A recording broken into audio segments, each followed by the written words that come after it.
வாழ்க வளமுடன். Welcome to food mom kitchen. வாங்க இன்றைக்கி என்ன செய்யலாம்னு பார்க்கலாம். Hello friends, welcome to food mom kitchen. வாங்க இன்றைக்கி ஈவினிங் வந்து மசாலா வடை செய்யலான்ட்டு. மசாலா வடைக்கு பார்த்தீங்கன்னா ஒரு குட்டி ஆழாக்கு இருக்குது எங்கள் வீட்டில்.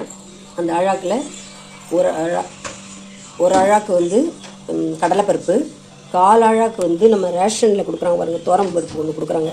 அந்த துவரம்பருப்பு ஒரு கால் அழாக்கு ரெண்டையும் ஊற போட்டு வச்சுருக்கேன்.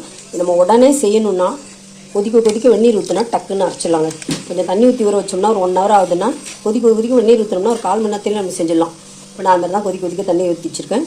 இப்போ உடனே செய்யணும்னு சொல்லிவிட்டு ஒரு 5 காஞ்ச மிளகா காரத்துக்கு, வெங்காயம் ஒரு 2 பெரிய வெங்காயம் குருவை நறுக்கி வச்சுருக்கோம். இதே மாதிரி கருவேப்பிலையும் குருவை நறுக்கி வச்சுருக்கேன். இதில் நம்ம என்ன போட போகிறோம்னா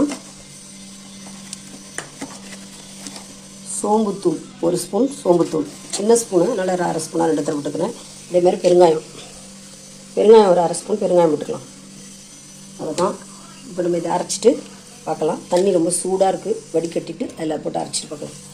குறைன்னு அரைச்சா போதுங்க. அதில் பூண்டு ஒரு 5-6 பூண்டு போட்டுப்போம். எப்பயும் நம்ம மசாலோட செய்கிற மாதிரி தான்.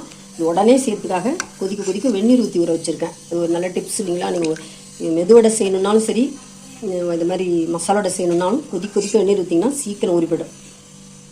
இப்போ பார்த்திங்கன்னா மிளகாயும் நம்ம பருப்பும் போட்டாச்சு. இது குறைன்னு ஓட்டிட்டு பார்க்கலாம். இப்போ தேவையான அளவு நம்ம உப்பு போட்டுக்கலாம், சால்ட்டு போட்டுக்கலாங்க. குறைன்னு ஓட்டிட்டோம். தேவையான அளவு உப்பு போட்டாச்சு. நல்லா பசைஞ்சிட்டு சொட்டு எடுக்க வேண்டியதான். ஒரு 2 ஸ்பூன் அளவுக்கு ஓட்டாமல் வச்சுருக்கோம், அதையும் போட்டுக்கலாம். இப்படி முழுசாகவே 2 ஸ்பூன் அளவுக்கு அதையும் போட்டுக்கலாம்.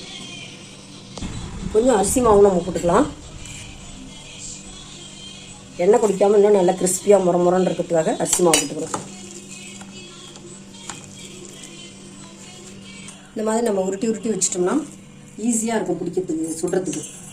அதனால் நமக்கு எவ்வளோ பெருசு தேவையோ அந்த அளவுக்கு உருட்டி வச்சிடலாம்.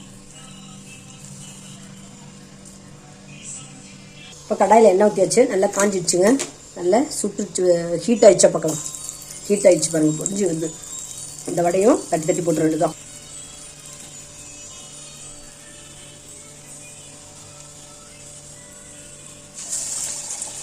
தட்டி மெதுவாக அதில் இறக்கிடலாம். நல்லா முறன்னு வெந்தோடனே எடுத்தோம்னா சூப்பரான மசாலோட எம்மையாக ரெடி ஆகிடும். இதில் நம்ம கோஸ் போட்டுக்கலாம். இன்னும் காய்கறி நமக்கு என்ன காய் வேணாலும் அதில் போட்டுக்கலாம். புடலங்காய் போட்டுக்கலாம்.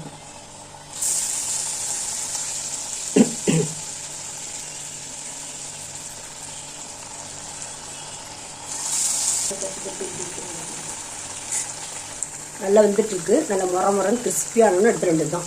மீதி இருக்கிற இடம் இவ்வளோ இடம் இருக்குங்க. இதே சுட்டு எடுத்துருவோம். அது ஒரு 11 வடை வந்துருக்குங்க. சின்ன அழகாக தான் போட்டோம், 11 வடை வந்துருக்கு. போது ஈவினிங் ஸ்நாக்குக்கு ஆளுக்கு 2 சாப்பிட்டுட்டு டீ சாப்பிட்றலாம். டீயும் இந்த சைடில் கொதிச்சுட்ருக்கு. வடை சாப்பிட்டு டீ சாப்பிட போகிறோம். வடை ரெடி ஆகிடுச்சுங்க. இந்த வீடியோ உங்களுக்கு பிடிச்சதுன்னா லைக் பண்ணுங்கள், கமெண்ட் பண்ணுங்கள், ஷேர் பண்ணுங்கள், மறக்காமல் சப்ஸ்கிரைப் பண்ணுங்கள். தேங்க்ஸ் ஃபார் வாட்சிங். நம்ம நெக்ஸ்ட் வீடியோவில் பார்க்கலாம். பாய். மொறு கிறிஸ்பியாக சூப்பராக இருக்கும். இதோட நம்ம ஒரு 2 ஸ்பூன் பச்சரிசி மாவும் ஆட் பண்ணியிருக்கேன். அதனால் மொறுன்னு எண்ணெய் குடிக்காமல் பிரமாதமாக வந்திருக்கு. ரேஷன் பருப்பும் சேர்த்து நம்ம செஞ்சுருக்கோம். ரொம்ப டேஸ்டியாக இருக்குது, எம்மையாக இருக்குது. செஞ்சு பாருங்கள். மொறுன்னு இருக்குது. உங்களுக்கும் ரொம்ப பிடிக்கும்னு நினைக்கிறேன். பிடிச்சிருந்துன்னா லைக் பண்ணுங்கள், மறக்காமல் பெல் ஐக்கான் கிளிக் பண்ணுங்கள். நான் போடுற நோட்டிஃபிகேஷன்லாம் உங்களுக்கு வந்து சேருங்க.